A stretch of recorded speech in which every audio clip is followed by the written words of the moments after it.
Hey guys, Chris Mosier here, Left in Texas podcast. We're all on a Zoom connection here, and we've collected over the last few weeks a good number of videos of the candidates that are involved in the runoff elections, which are very likely by the time you're seeing this, early voting has begun. The actual election day for the runoff is the 14th of July. One of those races is to determine the Democratic challenger for U.S. Senator John Cornyn. This was conversations happened with our very own Kerry Collier Brown and Joe Desotel with MJ Hegar and Senator Royce West, who are in the runoff to determine who's going to face Big John coming up in November. So, guys, some impressions on that conversation or those conversations. Well, I spoke to Senator West. He's been a Texas state senator for about 20 years out of the Dallas area. And obviously, as you imagine, he's leaning on his experience in the state Senate to go up and take it to Trump. And hopefully majority leader will no longer be there. But, winning Texas is obviously critical to winning the Senate. So. And I talked to MJ Hegar, and I think everybody knows her story. She ran for Congress last year in Texas 31, just barely lost to John Carter, and then has come back and running for U.S. Senate. I think that her best argument is that certainly being female, I think, helps to some degree with the Texas Democratic electorate. She's younger, fiery, definitely. I mean, the irony of this is that, she was getting dinged for being kind of the establishment candidate in the primary, but she's definitely, I guess, more of the outsider as matched up against a 20-year Texas senator running for higher office. So I have no idea how this race is going to go. It's going to be interesting to see how that shakes out on July 14th. Any predictions, Joe? No, none really. She's actually got the support of some interesting folks when you say establishment. Who's a minority leader, Chuck Schumer and his PAC have backed MJ. She's been able to raise a lot of money and do a lot of events, but West is raising money from the people that know him the most in Dallas. And so I think it'll be a good matchup, two talented folks. I think Senator West gets to come back to the Senate if he doesn't win this. I think that people are going to be surprised. I think it's going to be a lot closer. I mean, I think the easy prediction is MJ, but this is one of those July runoff elections where your hardcore Dems are who are going to be voting primarily. And a lot of people, just even in like the unofficial Facebook polling world, kind of just, you see a lot of institutional Democrats supporting West because they know him. And he's been a state senator for a long time, been at all the state conventions. They've had an opportunity to meet him. And MJ is still a relatively unknown person at that level, but just doesn't have the 20-year track record inside the Democratic Party. So I think people were surprised that Royce even made it into the runoff, but I wasn't. And I wouldn't be surprised if he actually wins this thing. Okay, so here we go. Senator Royce West and also MJ Hegar, U.S. Senate runoff candidates. Don't forget to vote. If not now, definitely on the 14th of July. Here we go. Okay, so welcome to Left in Texas podcast, coming to you from the internets, and we have some video this time, which is great. Continuing our series of interviews with Democratic runoff candidates. I'm Kerry Collier Brown, and I am thrilled that today we have MJ Hegar, who is running for U.S. Senate for the opportunity to run against the terrible John Cornyn. So, MJ, we interviewed you back in January, and I've seen you a couple times since then. But if there's anybody who doesn't know who you are, introduce yourself and tell us why you're running.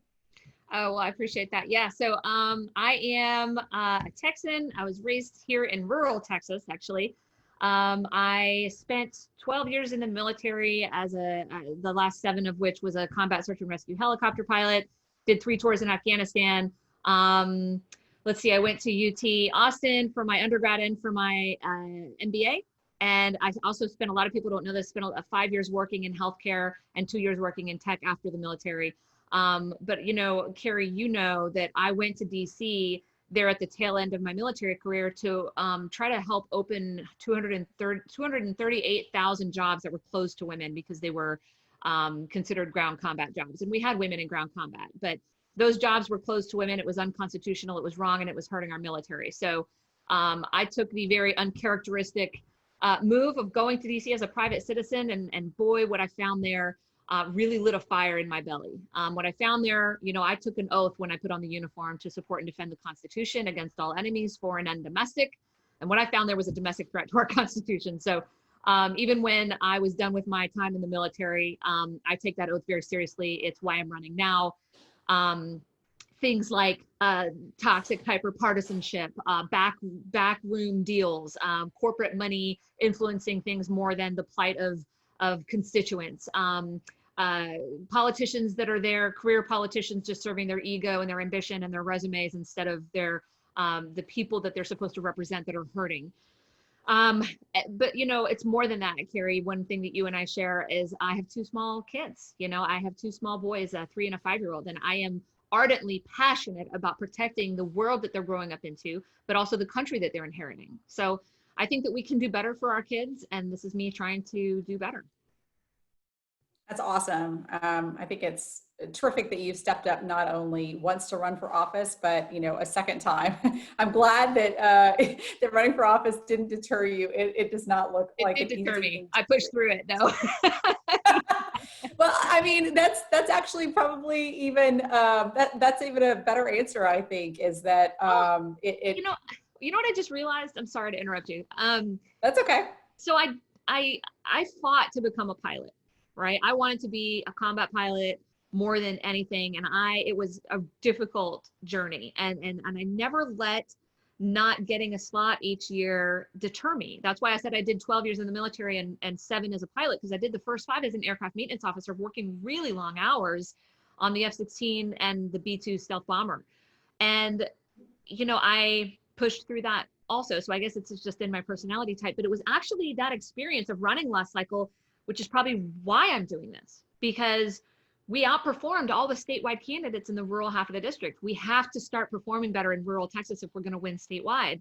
And we ran in a district, as you know, Carrie, that was gerrymandered to be much redder than the rest of the state, and we almost won. So that told me that, you know, the campaign I was running and the message that I have for people and my vision for the state will work statewide. And I think that looking at the country and looking at the situation that we're in, John Cornyn presented himself as the greatest threat to the reforms that we need. And, you know, you're taught in the military to take on the threat and execute the mission. And the mission right now is to get an end to family separation, to get people access to healthcare, to get the systemic reform we need to answer the horrific racial injustice that our country's been facing, not just recently, but for a long time. And, you know, I guess it's just the mission-oriented leader in me that sees the problem and wants to fix it. And the problem is John Cornyn. So I'm here to fix it. I think that sounds like a good plan. So, you know, if you're elected and will be a senator from the great state of Texas representing us in the U.S. Senate, what are your top 3 priorities? Oof, that's a tough one. And everyone always asks it because there's so much that we need to do, and prioritizing one thing over another. You know, climate change has always been one of my top issues. Now, obviously, given the fact that we live in a state where we have the highest uninsured rate before COVID, and then we hit a global pandemic, and then our employment provided healthcare model completely blows up in our faces as a country when we have record-setting unemployment, right? So the things that we were focused on before haven't gone away, but I definitely think that we got to pull our country out of this when we have the next cycle of leaders in place, because I do think we're going to win this race. So when I'm the next senator and Cornyn has packed his things and vacated the office, we've got to be able to recover our economy in a way that fixes the problems that were here before COVID. So healthcare is an economic issue. So is supporting small businesses and workers. maybe we start treating the workers that we consider essential, that are risking their lives to keep our country going. Maybe we start treating them like they're essential. But access to affordable quality healthcare, which in Texas, by the way, is not just financial access. Everybody always talks about being able to get insurance coverage, and that is the priority. But I won't forget that in Texas, that also means physical access, that there are a lot of parts of Texas that don't have, trauma centers and specialists within driving range, and we need telemedicine, and we need Medicaid expansion, and we need people like John Cornyn to stop voting for reporting changes that lead hospitals to have to close their doors. Don't forget, I spent 5 years working in healthcare, and I know how difficult it is to keep the lights on when hospitals are treating so many people that don't have insurance in the most expensive possible place, which is the higher trauma levels of care. So top issues would have to be affordable and accessible care. I'm going to fight like hell for a public option, because the best care that I ever got was when I was on TRICARE, which is basically military Medicare. And I want everyone to have access to that. And I also think we need to be the party that protects people's choices, whether that's choose who you love and who you marry, choose what you do with your body and when you have children, and choose what access to affordable quality healthcare means for you and your family. So I'm going to fight for a public option. I'm going to ensure that we have our economy recovering in a way that works for everybody, and regular everyday people and small businesses and frontline workers, instead of just the rich and powerful special interests. And I'm just never going to forget that my kids are growing up in this world, and I would like for the species to exist for them as long as possible. And I would like aggressive action on climate change, please, if you don't mind. So that will always be one of the top priorities. Of course. I mean, the planet's literally burning. Literally and literally, I 100 mean, degrees in Siberia. Did you see that? I mean, on the news? I did not see that today, but I mean, it seems like a long time ago. It was maybe only a couple of months ago that Australia was literally on fire. Literally on fire. Yeah. Yeah. So just wild. So since we only have a few minutes, I'm curious to see what your response is. You know, there's always things that kind of come up, when you're running or when you're elected to office, that you just cannot even anticipate.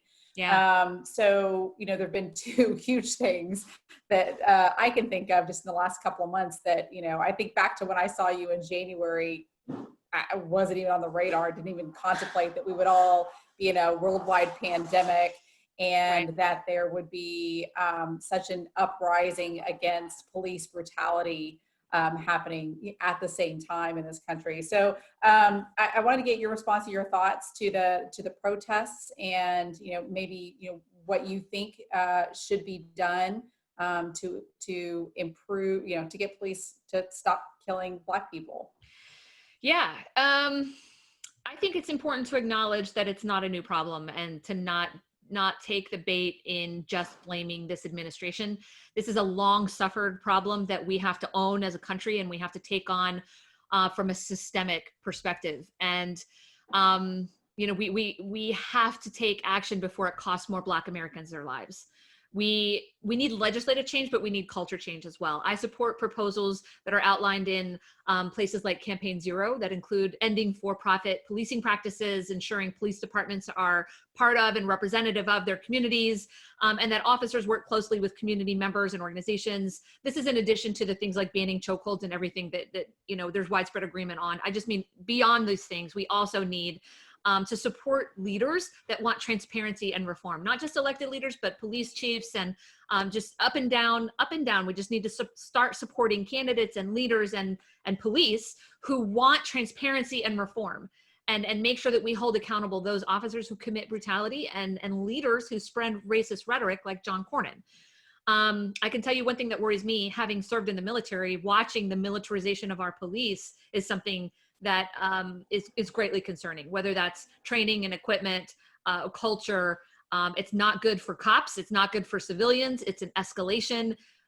When police arm themselves and train and behave as if they're a military unit, the civilian population will respond as if they're in a war.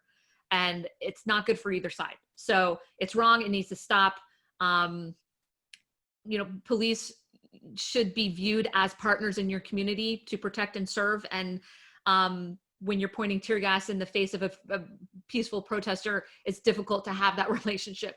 I think that, we need to go beyond criminal justice reform and policing reform, though, because I think that these problems are egregious, but we're not going to see real culture change. I said we needed legislative change and culture change. We're not going to see that real culture change until we address the systemic racism in our country in things like our economy, housing, employment, access to small business capital, healthcare disparities, education, all of the meaningful change that we've been fighting for so long that seems to be becoming mainstream, which is great now.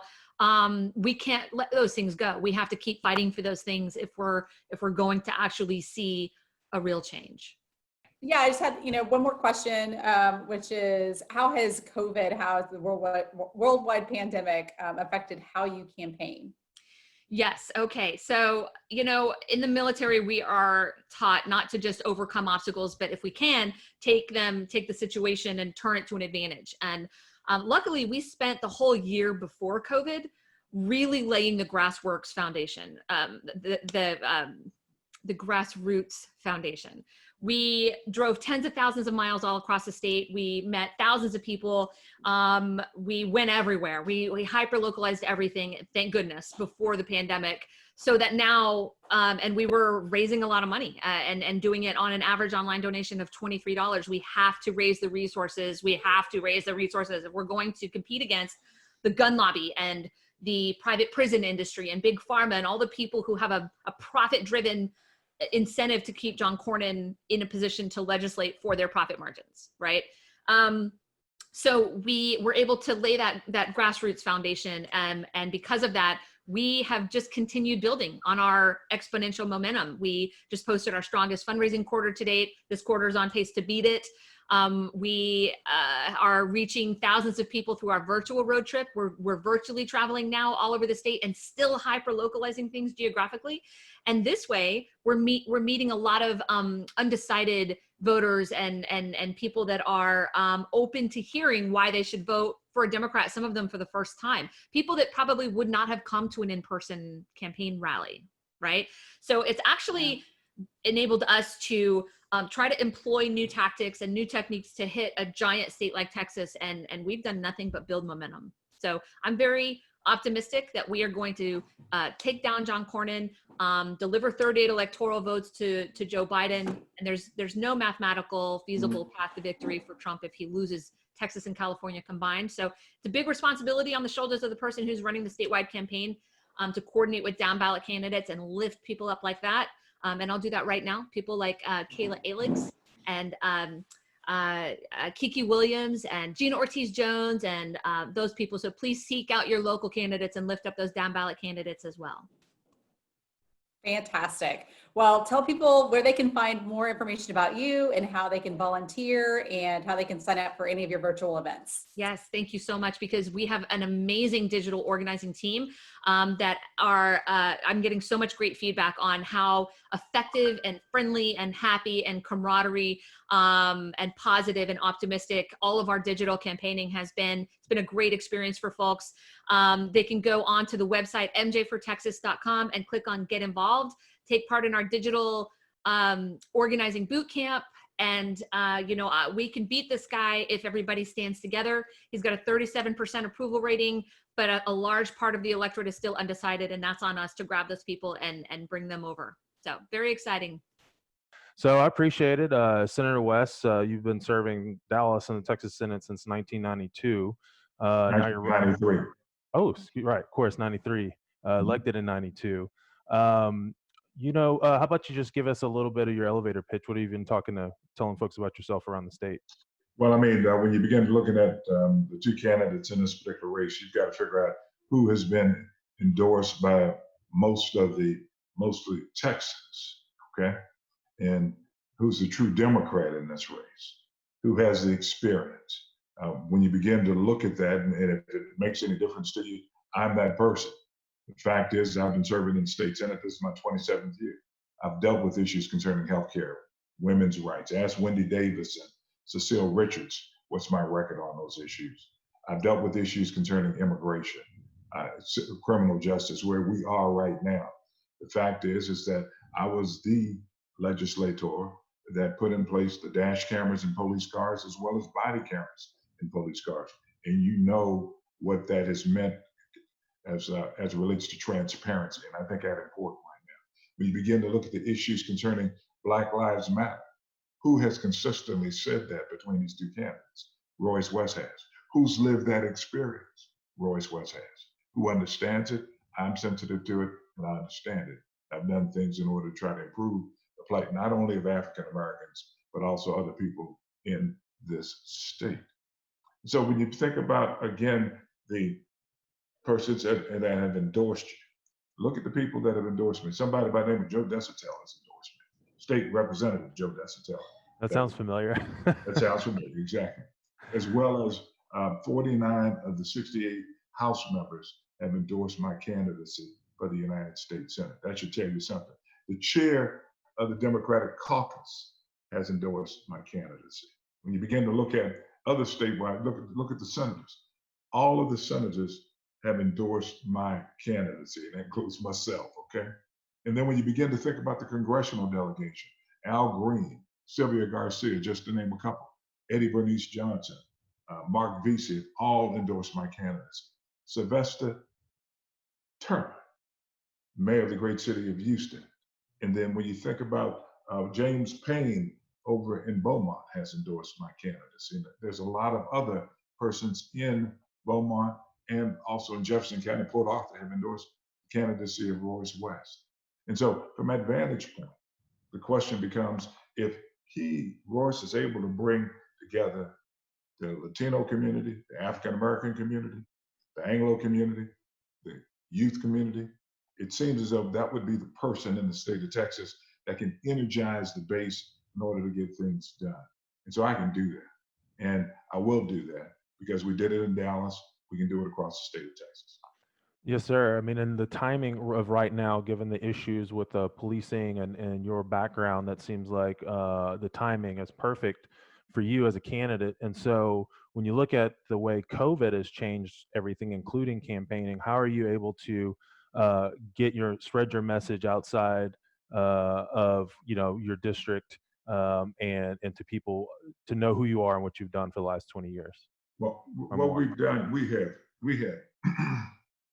have been on Zoom calls all day, every day, pretty much, 7 days a week, to make certain we reach out to people in the state of Texas so they'll get an opportunity to ask me questions and they get an opportunity to know me. So we're using this particular type of format as we're using right now to do that. And it's been helpful. It's been helpful.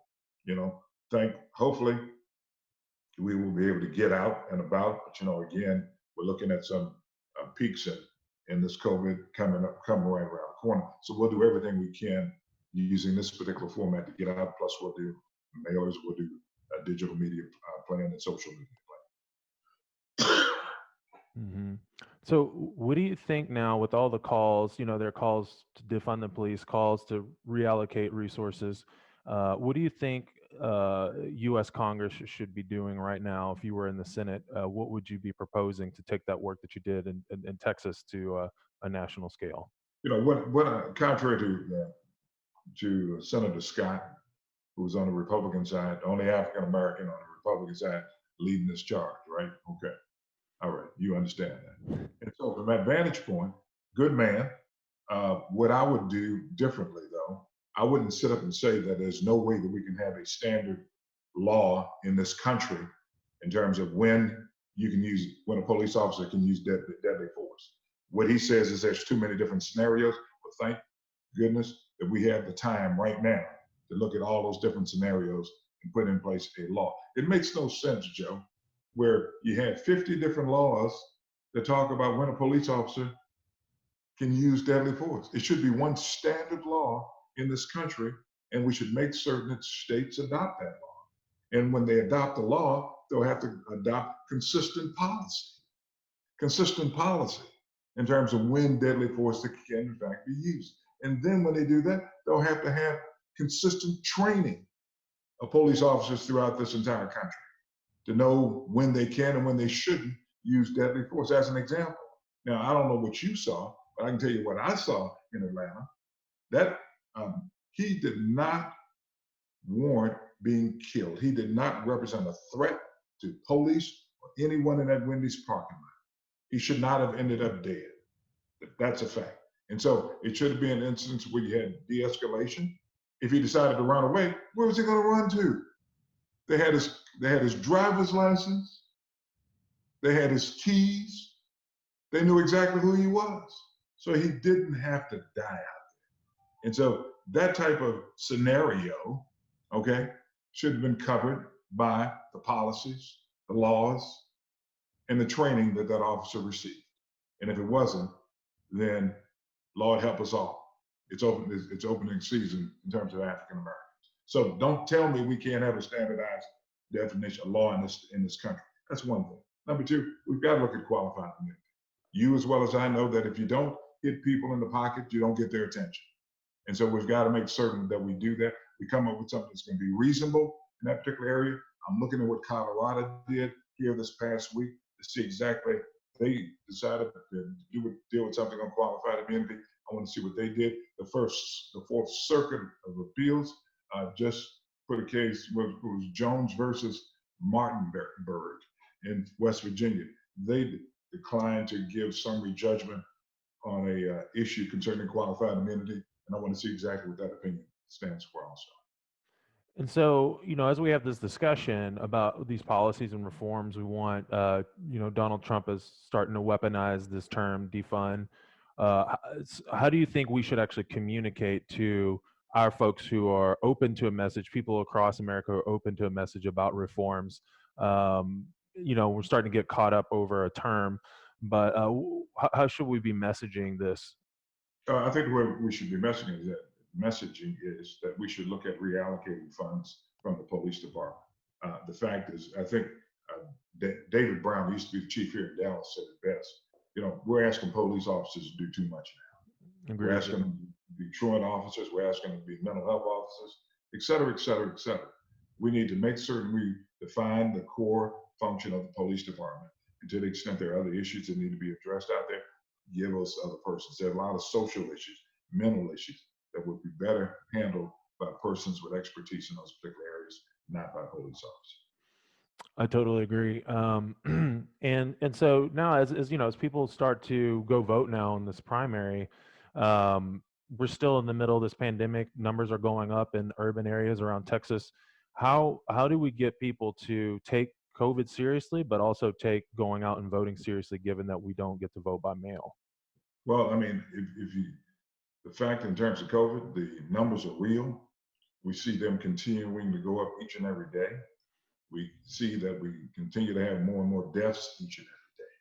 And so if people don't look at those statistics and take them for that they're real, then I don't know what to do. And again, younger people, for some strange reason, think that they are invincible and that it won't happen to them. But obviously it's happening to some of their loved ones. Young people have to take it more seriously than they're taking it right now. And in terms of the voting issue, we know that Republicans do not want, voting by mail. Pinocchio's already said, Pinocchio in the White House, you know what I'm talking about, has already said that if we allow voting by mail, then no Republican is going to win. Now that's pretty stupid. The fact is that from my vantage point, we've got to make certain that we don't put the economy above the public health citizens in this country. Mm-hmm. And for some strange reason, don't get me wrong, I'll work on finance, and I understand that you got to have those dollars circulating into our communities. And so taking a step-by-step approach to reopen the community, reopen business is appropriate. Mm-hmm. But we've got to make certain we don't put profit above public health. Right. And a lot of these companies have managed to do takeout and delivery, so there's really no reason why our mail system couldn't do the same. And I haven't heard Republicans calling for an elimination of current mail-in voting in Texas, where, if you're over 65, you can, and there are certain other exceptions. Their primary pushback has, of course, been to expanding it to demographics that may be more likely to vote Democrat, and we know that. So I just want to say again how much I appreciate you giving us a few minutes of your time. I know you're busy out there, got to make it around the whole state, even digitally. But, the last question, I see the Black Caucus is putting together a series of town halls, which I think is a great idea. Yes. I don't know if you're participating in those, but if what kind of feedback are you hearing? What do you think a bill should look like for the state house? What kind of things that should we be expecting? Maybe pressure we should be putting on Abbott and things like that to get something done next year at the state level? Well, I am participating. And in fact, the Dallas-Fort Worth region, will have our Legislative Black Caucus Zoom town hall meeting tomorrow night. And Great. so we want to get the input from different people in terms of what they want to see happen. I can tell you what I've consistently heard. No knock warrants need to go away. Chokeholds need to go away. Expansion of body cameras needs to be put in place. And people will also want to see something done with qualified immunity. Qualified immunity. I'm taking notes. This is great. This is the kind of things we're going to be looking for. We'll be sharing those links out so people can participate in those town halls. We'll be following the message. So again, thanks. Any final words, and how can folks find your campaign and get involved? Well, I want you to go to roycewest.com, roycewest.com. And I want to thank Jefferson County. I won Jefferson County during the primary. In fact, Michael Cooper is supporting my campaign, and I really do appreciate his endorsement. One of my early endorsements down there, and it's heartfelt. And so, Jefferson County, you made me the #1 vote getter there last time around. I need you to make certain that you go back out starting June 29th through July 10th and do your early voting. Make certain you observe the social distancing and things of that nature, and try to vote early as opposed to waiting on election day. Those of you that have your applications for mail-in ballots, make certain that you file those applications, get your mail-in ballots, and support Royce West as the next United States Senator. In closing, Joe, this is what I say: we can be a victim. These are truly historic times.